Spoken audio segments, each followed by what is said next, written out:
លោកអ្នកអាចកំងទីស្មៅបានតាមរយៈទូរស័ព្ទនេះទូរស័ព្ទនេះស្មៅធម្មជាតិក៏ល្អសម្រាប់យើងដាំដុះពេលវេលាទេណាយើងអាចកំងទីបានតាមរយៈម៉ាក់យូលៀងឬ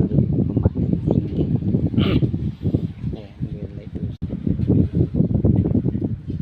កំងទីបានទេនេះទូរស័ព្ទត្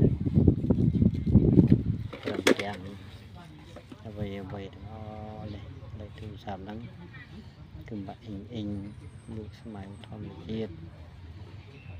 ឬក៏ស្មៅដាំតាមសួនតាមគ្រាហដ្ឋានផ្សេងឲ្យកំងទីបានតម្លៃ